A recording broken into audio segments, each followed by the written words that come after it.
The director of a homeless shelter in Shelbyville has been arrested. Thank you for joining us tonight. I'm Carrie Sharp. She is accused of taking advantage of the people she was supposed to be helping. But she told consumer investigator Jennifer Krause it's just all a big misunderstanding. Do you think you have done anything wrong? No, ma'am.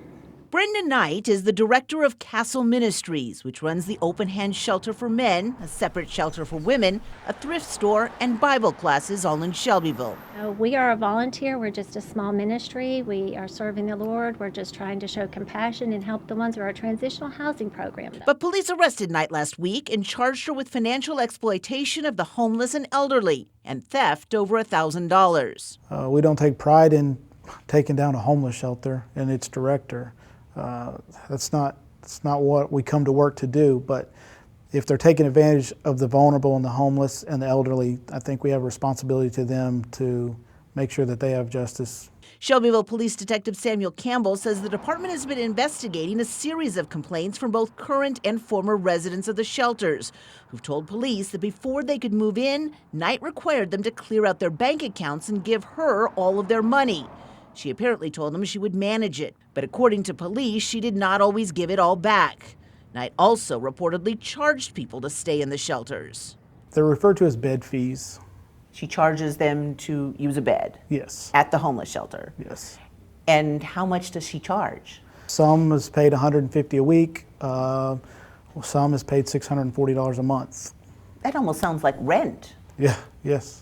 But Castle Ministries is a nonprofit, and Detective Campbell says financial records seized during their search of its various properties showed the organization takes in tens of thousands of dollars a year in donations from local businesses, individuals, and churches.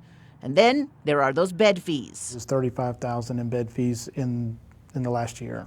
$35,000? Yes. In just the bed fees? Yes. I don't wish bad on anybody, but I'm glad that she got caught. Lauren Kernan says late last summer, Knight refused to let Kernan's 84-year-old grandfather stay at the shelter. Because he couldn't work for her. Those were her words. He's too old, he can't work for me, so he can't stay. But She also rejected Kernan's son. she still wanted him to give $500 of his disability money. He's legally blind, and he refused. Kernan herself, though, stayed at the shelter for several weeks. And while she does not remember paying a bed fee, she says Knight insisted on making a copy of Kernan's EBT card. She did want $50 a month of my food stamps to buy food. And she was going to use your food stamp card? My food stamp card. This is supposed to be a homeless shelter to help people that are homeless, that are in need for help. And it seemed to me like she was just trying to help herself. But the truth is that we love people. We are trying to show them compassion. We help so many people, not just within our program, within this whole community. Knight agreed to talk with us at the women's shelter where she also lives. She didn't deny collecting money from the residents. But that goes to pay for all the expenses of running a business. But she didn't want to talk about using their food stamps. And you require the people who are living with you to share their EBT cards with you? No, we don't require it. I mean, if they, we do ask them if they would, we never take their cards. What do you do with their cards? Okay.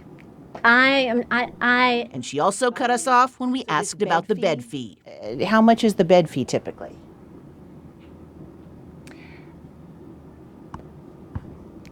I don't want to answer any more questions right now. I just want people to know that we love the Lord and we love people and we are doing the best we can to serve.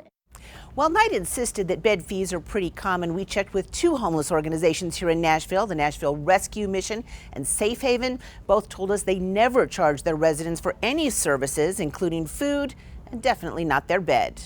Jennifer Krause, News Channel 5 Investigates. Jennifer, thank you. If you feel that you have been a victim of Castle Ministries, the Shelbyville Police Department would like to hear from you. The number 931-684-5811.